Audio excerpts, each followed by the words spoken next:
we thought we'd lift up your spirits with a bit of theory and a bit of quantitative analysis. So, and we think you're the audience that we'll work on. So let's see if we're right. But also, apologies, it is really cold in here. We did try and get the heat sorted out. We will try harder tomorrow to get that sorted out. It's unpleasantly cold, which is, and my apologies for that. And as somebody who's also worked on diplomas, there is such a rich history there, and it's brilliant that Prue and Andrea are working on this, but there is so much work to be done on understanding what happened over that period and in previous reform efforts, which we neglect. So I want to just talk about social capital. That's our subject for the last half hour or so. Social capital. I'm sure many of you will come across sort of social capital in different forms in your works. It's the idea that who you know matters. It matters to you ultimately economically in some way.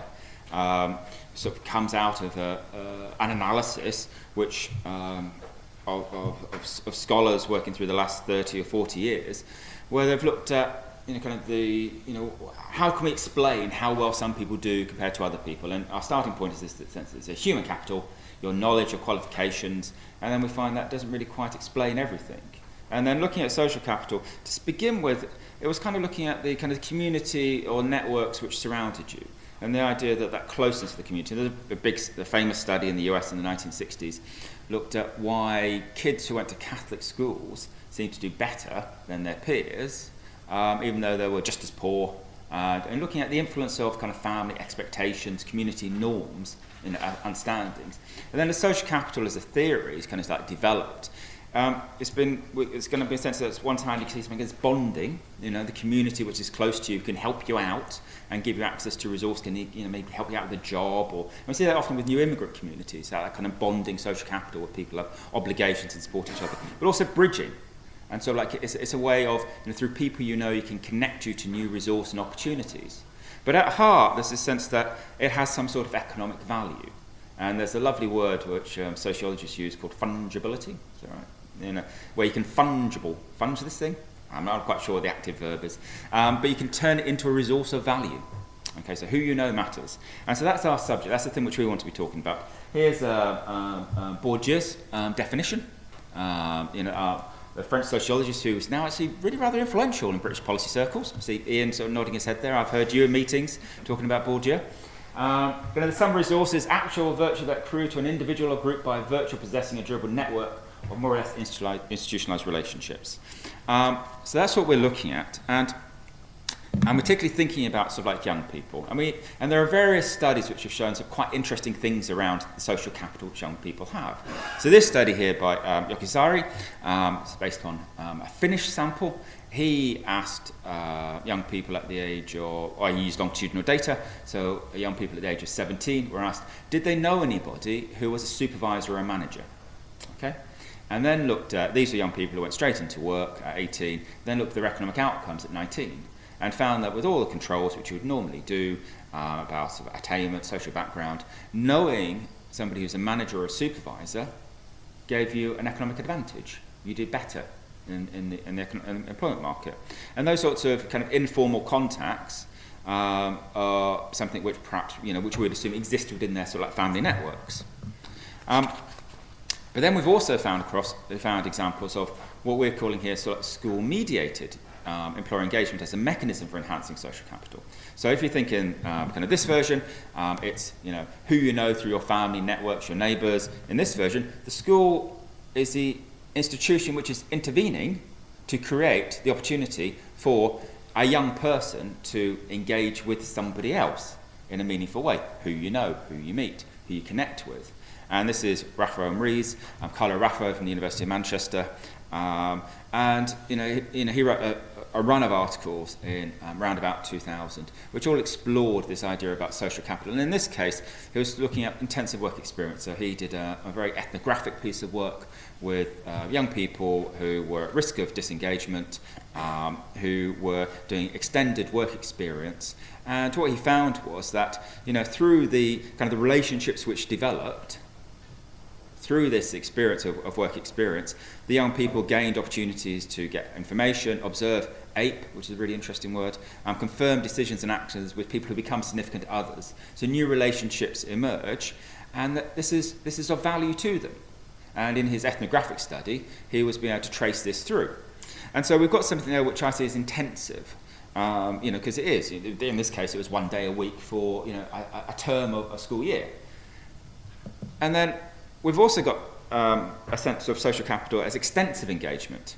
All right. So this is draws upon the ideas of Mark Granovetter, a sociologist based at Stanford in the US, who came up with the ideas of the strength of weak ties.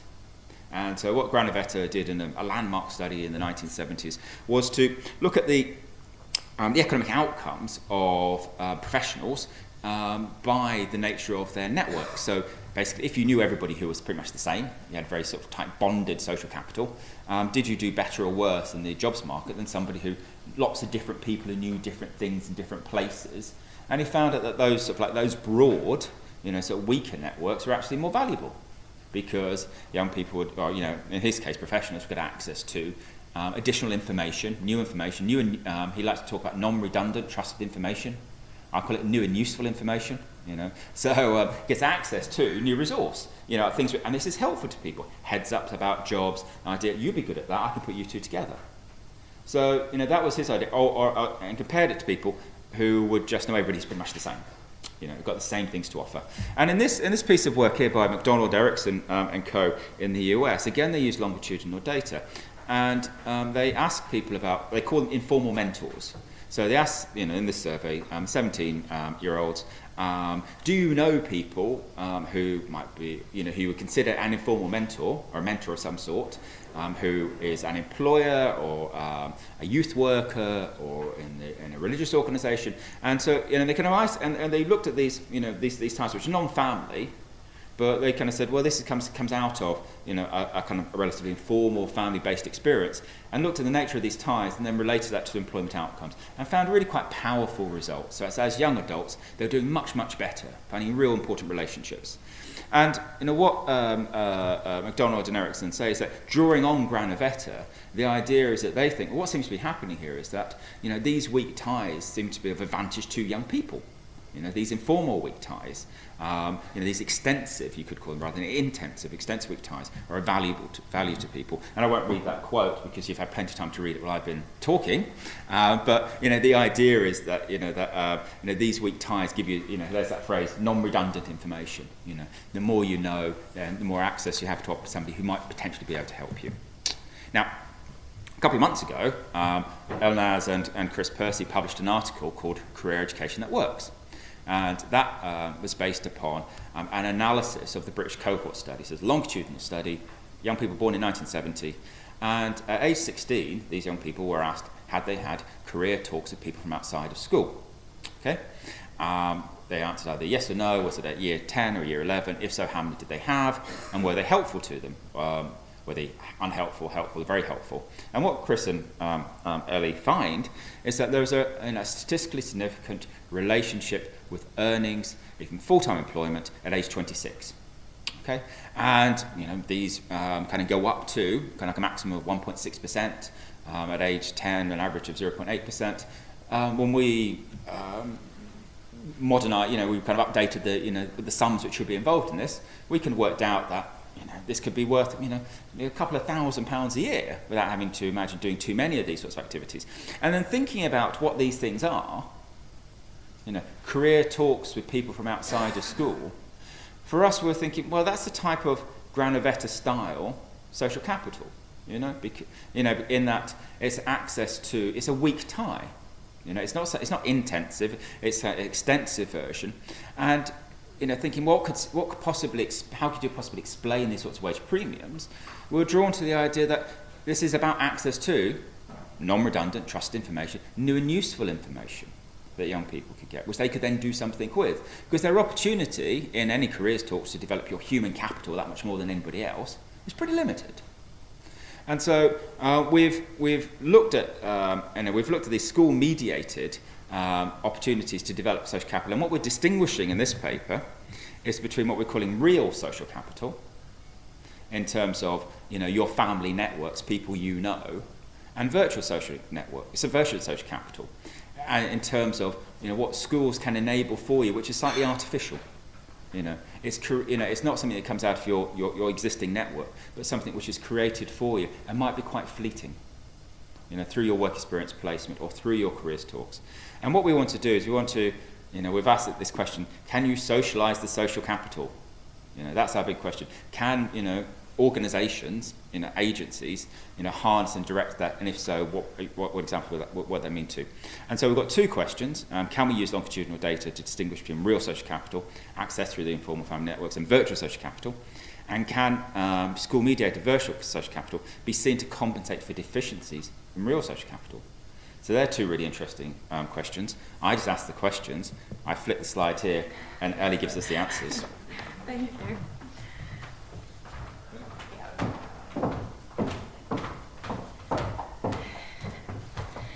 So before I go into the analysis, I want to say my favorite quote of Bourdieu is that you can actually substitute different types of capitals. So social capital can be led to economic and cultural capital, and that's how we explained our previous work, the one that me and Christian did. We tried to explain why these things happen, this relationship is found, and we think it's through the social capital you build, you earn some economic outcome later on. So based on what we've done before, it was kind of interesting to tap into this new study, which explores whether schools can actually provide what your real or family networks could provide for you. Of course, the only data set that we found appropriate to tackle this challenge was British cohort study, my favorite one so far, because it follows people from birth to age 42 now, and it has very rich socioeconomic factors that we could actually take into our models, and it has interesting questions asking from young people at age 16, and also has their economic variables later on in life.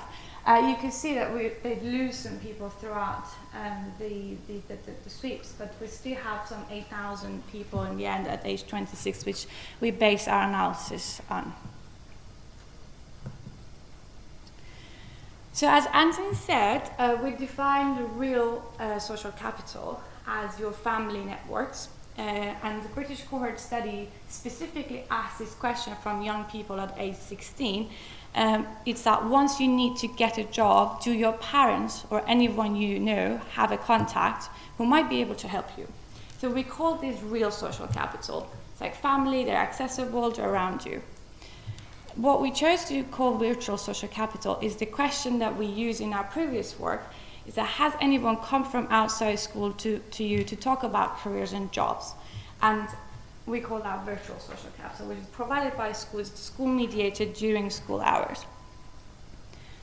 Now, the first one, in real social capital, 60% of young people didn't have access to real social capital. Their family and networks, and their family networks were quite limited. But then 84% of them did some kind of career talk with people from outside school. And this is the sample sizes for each respondent to these questions. Our outcome variable is wage at age 26, but we only consider those who are in full-time employment just to create a more comparable subsample. And that's the distribution of outcome in 1996. It's 10 years after people has been asked this question about their capital, and the average earning across the sample in 1996 was £215 per week. So that's our main outcome variable we will focus on. Okay, it's not working. Yep. Yeah. So as I mentioned in our previous work, we have regressed wage against the question of virtual social capital, if anybody came to your school and talked about careers and jobs. So we use more or less similar background variables. We built a new model asking people, those who had access to a family contact who were able to help them job, and find out if they have enjoyed a wage premium 10 years later. And we found that those who said yes to that question, so they did have access to real social capital, they will enjoy a 3.8% wage premium later on when they're in full-time employment. And this relationship is actually statistically significant at 10%. And fair enough, when we requested out these people who said yes to this question with socioeconomic backgrounds, it showed that they're mainly coming from higher parental social classes, which is not really surprising for me. So that's the wage premium for people who did say yes to real social capital. Now we have two questions to answer here. We wanted to see those who said no, those 60% of people who said no, we don't have access to real social capital. Have they attended those kind of school-mediated career talks, which we call them virtual social capital, and was the benefit compensatory enough to compare those subsamples of people? So we ran the same model, but this time only the subsample of people who said no, we don't have access to real social capital, and we considered the career talks with people from outside as the virtual capital, and then we just ran the same analysis with the same control variables, and this time those who don't have access to real social capital but attended career talks from people coming to schools enjoying 8.2% wage premium. And this is when they're in age 26 and full-time employment. And this time it's actually significant at 5%, so even stronger. But the interesting thing that came out was that this wasn't the case for those who said, yes, we did have access to real social capital. So it's kind of showing the compensatory effect. So those who did have access to real social capital, their families and family members were able to help them in getting a job, didn't really get that much out of career talks within the school provision. So as Anthony was mentioning the previous work, we found previously that the quality of career talk matters a lot. It actually changes the wage premium considerably. So this time we were interested to see, okay, so those who attended the talk benefited from it, but can we rerun the analysis that we ran before with a slight different change in the control variables, but still same methodology? With those who said that the career talks were very helpful, did they even enjoy more wage premium comparing to those who didn't find it useful? So it's a replicator of the previous analysis, but this time for people who said they found the career talks very helpful. So very helpful virtual social capital, basically. So in year 11, I will explain the subsample. So these are people who don't have access to real social capital. Their families and friends were limited, they weren't able to help them with getting a job.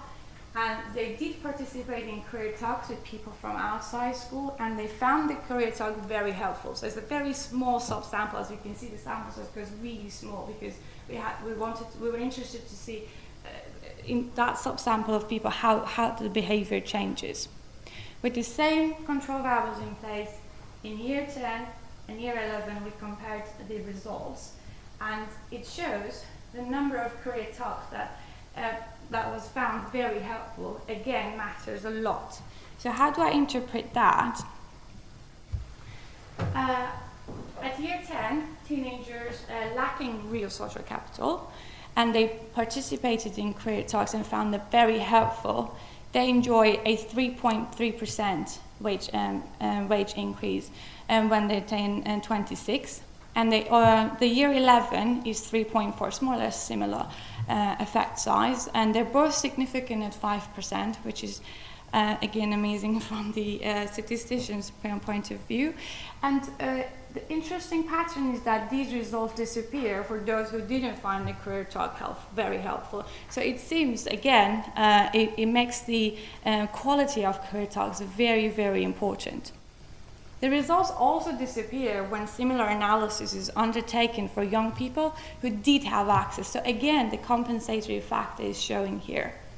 So those are two main points I would make based on the analysis that we just done. But I want you to bear in mind it's a work in progress. I should have mentioned that when we were going through the slides. I made a little note next to the analysis. But the emerging finding is that the quality of the career talks with people from outside school matters for those people who don't have access to real social capital. So a good quality career talk could actually provide a very considerable benefit for young people. And then, and that the compensatory factor that emerged from the finding is valid, but only maybe if we do it in a very good quality, high quality. And just to summarize things I just said, teenagers who have access to family networks, which we call them real social capital, they will enjoy a 4.4% wage premium when they turn 26 and they go to full-time employment. But then teenagers who don't have access to real social capital, but they took part in career talks with people from outside school, which we call them virtual social capital, it goes up to 8.2%. And when we take the helpfulness of the career talk, the quality of the career talk into the analysis, for each career talk that they attend, for year 10, they enjoy 3.3% wage premium, and for year 11, more or less similar. But then this disappears for those who do have access to real social capitals. And I think that is me. Thank you so much.